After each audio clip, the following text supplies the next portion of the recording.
Good morning. It is Karen. It is Monday, October 30th, and this is Bobblehead Knits, the Vlogtober edition. So we made it to almost the last day. Tomorrow is the last day, and I've managed to upload something every day, which is shocking because I didn't think I'd be able to. So hang on one second. Trying to remember, did I say everything? Yeah, I said everything. Sorry. I am wearing my Cocoa Knits Emma sweater, and it's a cardigan. Hang on. I'm not gonna step back any further, but it's a cardigan, and the most amazing thing about it is I sewed these pockets in myself, so I have little pockets. This sweater, there's a story behind this sweater, and I will tell you. Okay, I'm gonna tell you the story behind this sweater. So, I had no intentions of knitting this sweater. It's the second sweater I ever knit. I was put off by sweater knitting after my first one. And then my mom got sick. Is it last spring? I think it was I want to say last February. Yeah. She got sick and she had Alzheimer's, but she was physically very healthy. And then she got what everyone thought was a urinary tract infection. Turned out she had a little mini stroke and went downhill really fast, but and died like a month later. So it happened very quickly, and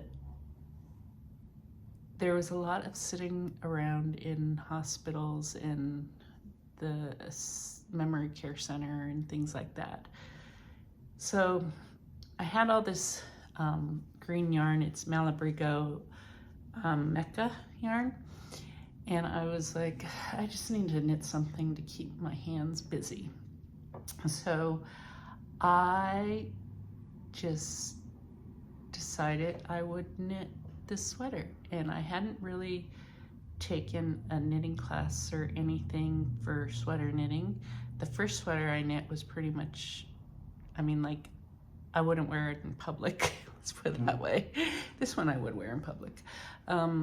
So I was like, I'm just gonna do a cocoa knit sweater because it seems like a good way to learn how to knit a sweater, and it was. So I would sit in the hospital, and also like after I'd get home and I was just emotionally just drained, I would just knit like crazy. And I knit this sweater, I think it was like, well, I can tell you exactly, it was 5 weeks, and I had no real intention, like I said, of knitting a sweater, so I just used this yarn that I didn't really, think about. And now that I've knit it, I mean, I can wear this sweater out and about. It's not perfect by any means. I don't particularly care for this sweater. I mean, this yarn. Sweater itself is fine. This yarn is not really sweater worthy.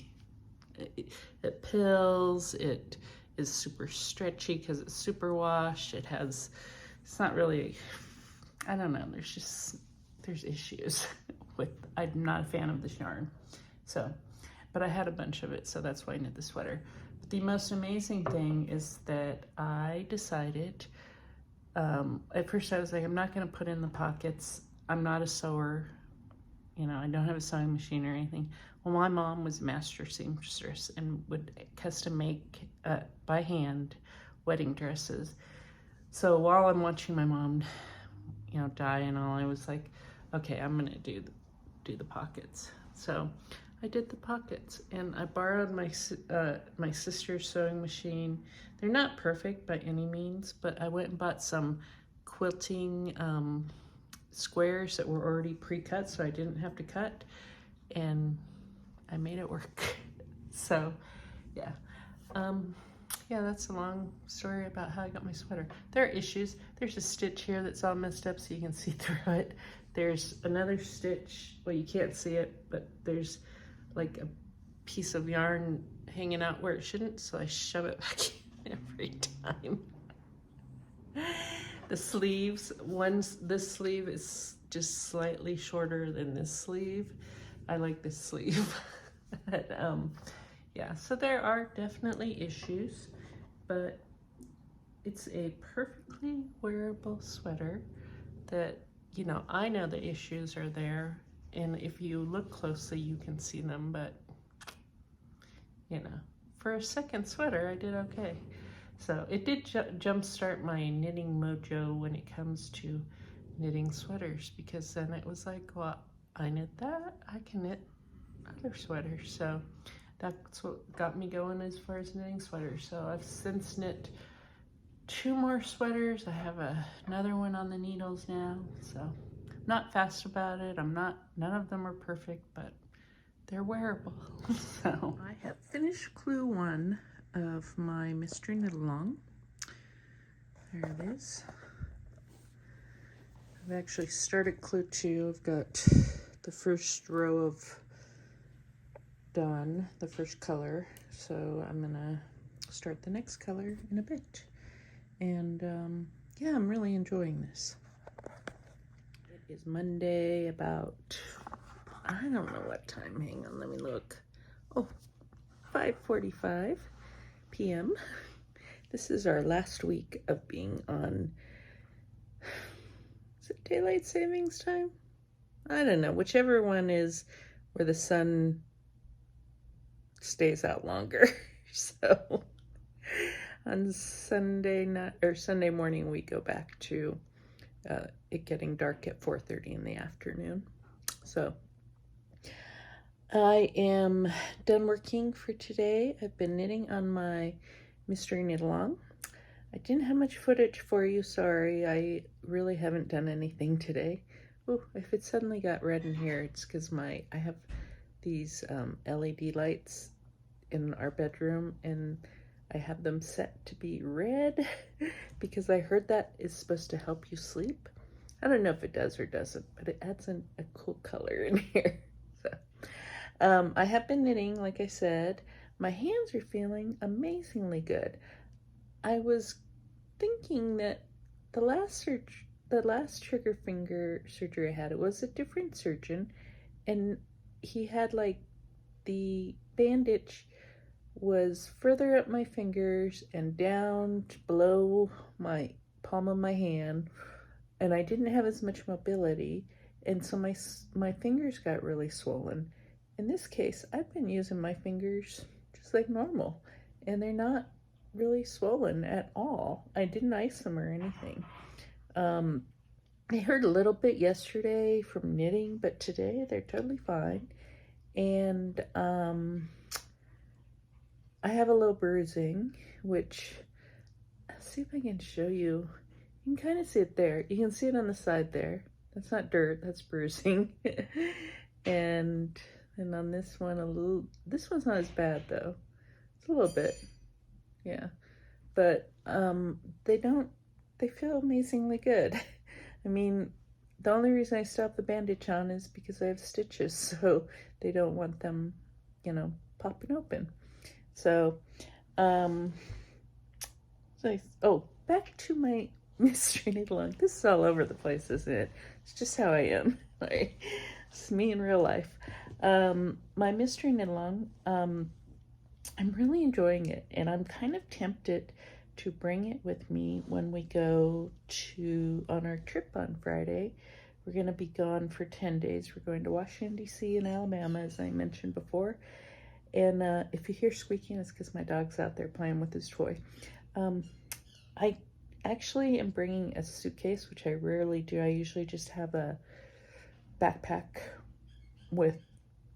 I can pack for 2 weeks in a backpack, honestly. But this time I'm bringing a suitcase because I'm not supposed to be lifting heavy things. So I'm sticking everything in the suitcase and wheeling it.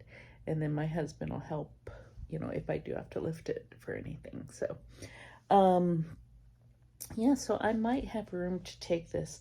I hate to do that in the sense that then I won't want to knit on my sock, but my sock is something that I can take with me when we're out and about, and then in the evenings when we're back at the Airbnb or hotel, because we're going to be staying at both, I can work on my MKAL. So I might do that. We'll see.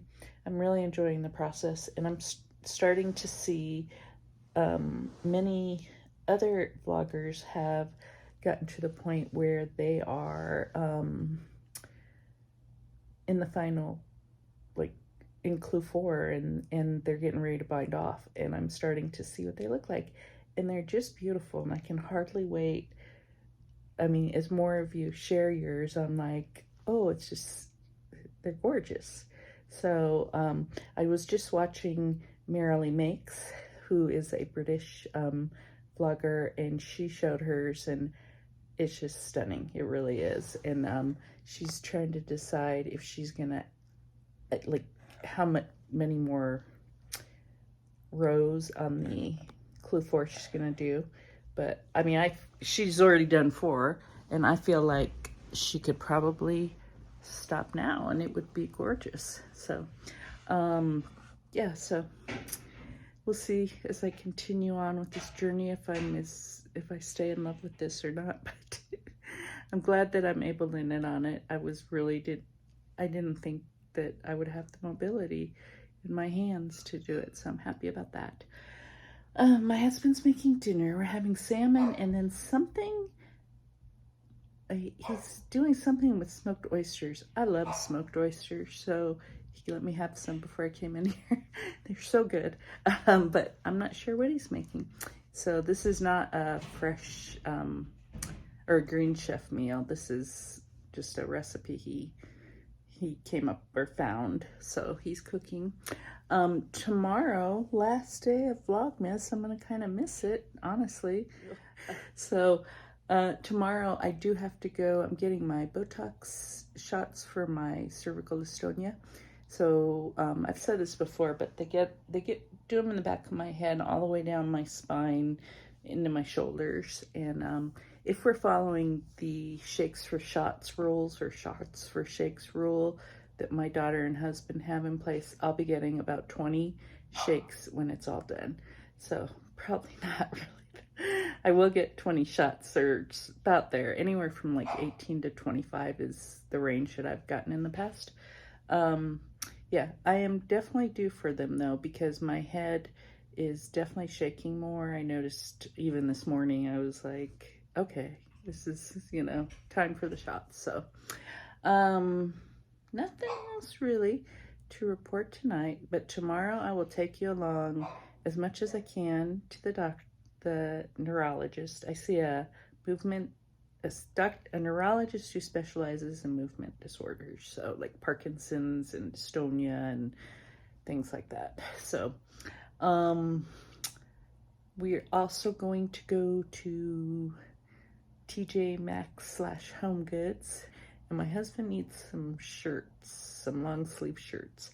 When he retired, he went through his closet and pretty much threw out anything that looked businessy, and that meant most of his shirts. So we realized this fall that, you know, he needs some more shirts. So we're gonna go see if we can find him some shirts there. We found some really nice shirts there for him last spring, when we first noticed that he needed shirts, long sleeve shirts. He has plenty of short sleeve shirts. He loves wearing Hawaiian shirts, and the more outrageous, you know, the more loud and outrageous, the better. So he has tons of those, but he just, like, he got rid of all his dress shirts, and he doesn't really have appropriate long sleeve shirts. So we're gonna go do that tomorrow after my appointment. I'm gonna see if I could talk him into getting dinner out, because by the time we get out there and we're doing our thing, you know, shopping, and then we're coming back, and with Halloween and, you know, all that, we don't get trick-or-treaters because, you know, we live in a high rise, and I think there might be a few kids here, but there's not very many kids, so we don't get any trick-or-treaters, and we don't need to be home. So I was like, maybe we'll just go out to dinner tomorrow. We'll see. So I'll take you along for all that. That's about it, really. I'm sorry today was kind of a uneventful day. I just worked. So, all right, I will let you all go, and I will catch up with you tomorrow.